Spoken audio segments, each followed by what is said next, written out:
Hello everyone, my name is Bip, and I'm here to tell you true horror stories. But before that, like the video, subscribe and comment where are from, and what time are you watching this video? Now, prepare yourself, because today I'm gonna tell you 3 true toys horror stories.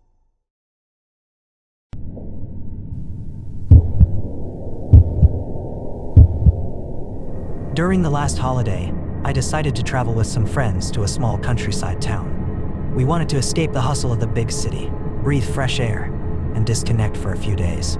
We rented a remote ranch with an old house at the center of the property.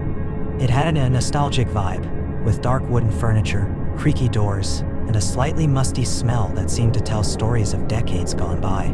Right behind the house, something caught our attention, a small dollhouse made of weathered wood. Oddly, it was locked with a rusty padlock, but we could peek through the dusty windows. Inside, dozens of porcelain dolls were perfectly arranged, each with a fixed and unsettling gaze. It felt like they were watching us, even through the glass. We joked about how it looked like something out of a horror movie, but no one took it seriously, at least, not yet. That same day, while exploring the property, we found a trail to the left of the main house, hidden among tall vegetation, and fenced off with barbed wire. Curiosity got the better of us, and we decided to climb over it. We hiked up a steep slope for a few minutes until we spotted another house. It was smaller but functional, with a barbecue area at the entrance. The atmosphere was silent, almost oppressive. Next to the barbecue area were 2 external bathrooms. When we opened one of the doors, we were met with a bizarre sight. The place was packed with old toys. Dolls, metal cars, teddy bears, all scattered around in an almost random way. It was strange, but not terrifying, not yet. Behind this second house, there was a small chapel. Something about the place made us hesitate, but once again, curiosity won. We pushed open the door, which creaked loudly in an uncomfortable way. Inside, we found something that made our blood run cold. A pentagram drawn on the floor, surrounded by extinguished candles, and what appeared to be the remains of a dead animal. The smell was nauseating, a mix of dried blood and decay. We stood frozen for a few seconds trying to process what we were seeing. No one said a word, but we all felt that this wasn't a place we should be. We left in a hurry, not looking back. That night, the mood had shifted. We tried to relax, had a barbecue, and with a few drinks in us, the memories of what we had seen started to feel less frightening. Then one of my friends, emboldened by the alcohol, suggested something that seemed funny at the time. "Why don't you climb into that dollhouse through the window and scare everyone?" Wanting to play the brave one, I agreed. I climbed up the side of the dollhouse, pushed open the window and squeezed inside. As soon as my feet hit the wooden floor, something changed. The temperature seemed to drop, and the air grew heavy, almost suffocating. The dolls were there, but now they looked different.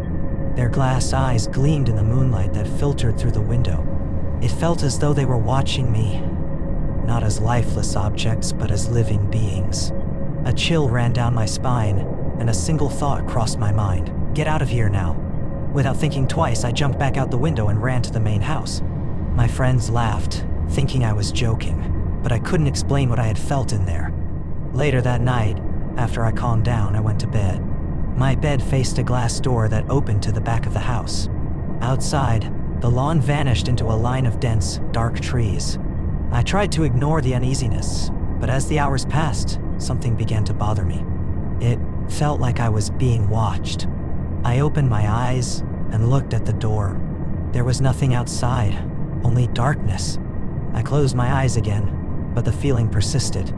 It was as if someone, or something, was standing there, just outside, watching me. On impulse, I looked again, and that's when I saw it. It was a shadow, vaguely human, standing at the tree line. It didn't move, but it didn't feel natural either. I froze, my heart racing. I blinked, and the figure was gone. I tried convincing myself it was just my imagination, a product of fear and exhaustion, but the sensation of being watched didn't go away. The next morning, I woke up early and stepped outside to get some fresh air. The dollhouse was still there, untouched. But when I glanced at the window, I felt a chill run through me. One of the dolls had fallen, as if someone or something had moved it during the night. I never went back to that ranch. To this day, whenever I think about that trip, I feel a shiver down my spine. Something in that place didn't want us there, and maybe we left before something worse could happen.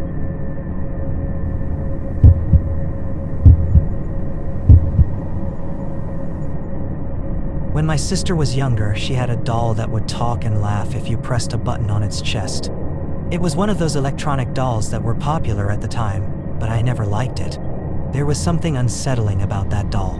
Maybe it was the artificial laugh, or maybe the way its eyes seemed to follow you around. Either way, I avoided it as much as I could. I was a mischievous kid back then, always teasing my sister. Naturally, her doll became the target of my pranks. I would tell her that the doll was creepy, that it came alive at night, and that it would snatch kids who didn't behave. My sister would get scared, of course, but I thought it was hilarious, at least until the night everything changed. At that time, my sister, my younger brother, and I all shared the same room. It was a small space with wooden bunk beds and a shelf filled with toys, including that cursed doll. That night started like any other. I fell asleep after messing with my sister, but in the middle of the night, I woke up with a strange feeling, like someone was watching me. I slowly opened my eyes, and what I saw froze me in place. The dolls on the shelf, which were usually positioned facing forward, now seemed to be staring directly at me. Their glass eyes shimmered faintly in the weak light coming from the hallway. But the worst part wasn't them. It was the doll, that cursed doll, standing in the corner of the room, as if it were watching me.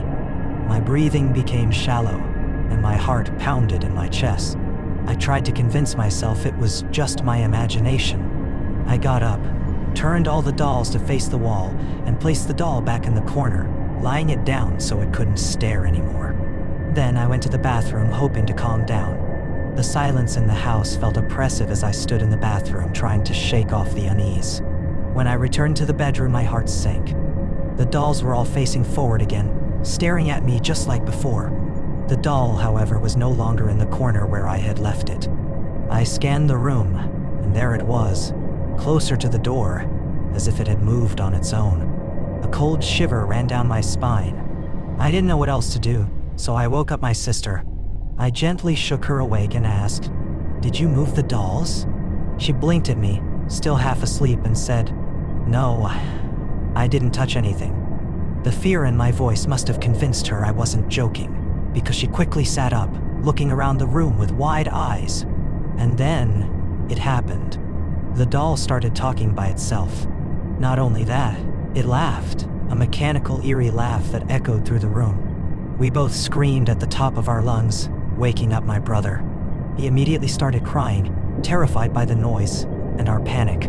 Without thinking, I kicked the doll across the room. It hit the wall with a thud. I grabbed some rope from a drawer and tied it up just to be sure it wouldn't move again. None of us could sleep after that. We grabbed our pillows and ran to our mom's room, leaving the doll tied up in the corner of ours. I didn't close my eyes for the rest of the night. I just sat there, staring at the door, half expecting the doll to somehow break free and appear in the hallway. When the sun finally rose, I mustered up the courage to return to the room. The doll was still there, tied up and motionless.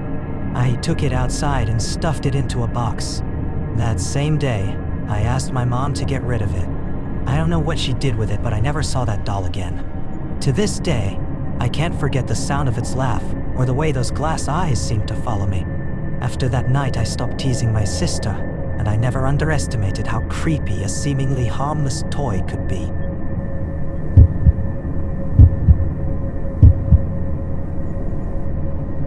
When I was 8 years old, I was completely fascinated by a huge doll that belonged to my aunt's granddaughter. It was one of those large dolls, almost the size of a child, wearing a beautiful dress and with perfectly curled hair. Every time I visited my aunt and saw that doll, I was mesmerized. I would always ask her to give it to me without fail. My aunt would just laugh and say the doll belonged to her granddaughter, but I wouldn't give up. I wanted that doll for myself, no matter what. One day, my mom and I went to spend the night at my aunt's house. It was a simple, cozy house, but at night, it was eerily quiet. You could hear even the faintest creak of the wood. The doll sat on a chair in the corner of the living room, almost as if it were watching us. That night, after talking for a while, we all went to bed. My mom and I stayed in the guest room, and my aunt was in her own bedroom. I remember lying down, closing my eyes, and trying to fall asleep, but something felt off. I couldn't explain it, but there was a sense of unease. Suddenly, I woke up in the middle of the night. The hallway connecting the bedrooms to the living room was partially lit by moonlight streaming through the windows. Everything was silent, but a chill ran down my spine. That's when I saw it. In the hallway, there was a shadow that seemed to be moving slowly, back and forth. My eyes were wide open, and I knew exactly what I was seeing. It was the shadow of the doll. Not just similar, it was identical. The puffy dress, the curls, it was unmistakable. I tried to convince myself that I was imagining things. Maybe it was the wind moving a curtain, or perhaps I was dreaming. But the shadow was there, and it looked like it was walking, as if something had brought the doll to life. I curled up in bed, my heart racing. I thought about waking my mom, but something stopped me. Maybe it was the fear of sounding silly, or of her not believing me. So I stayed there, frozen, watching the shadow move through the hallway. The next morning, as soon as it was light, I told my mom what I had seen. She tried to reassure me, saying it was probably a dream or just my childhood imagination playing tricks on me. But I knew what I had seen. It wasn't the doll itself, but that shadow. It was exactly like her. My aunt lived alone, and to this day, I don't know why the doll stayed at her house when it belonged to her granddaughter. Maybe it was because the granddaughter only visited occasionally, but that night, it was just me, my mom, and my aunt in the house. There was no one else. After that incident, I developed an irrational fear of the doll. Whenever my mom suggested visiting my aunt, I'd come up with an excuse.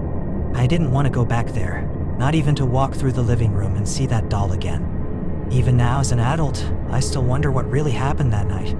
Was it just my imagination, sleepwalking, or something else entirely? I'll never know for sure, but that image of the shadow in the hallway is burned into my memory.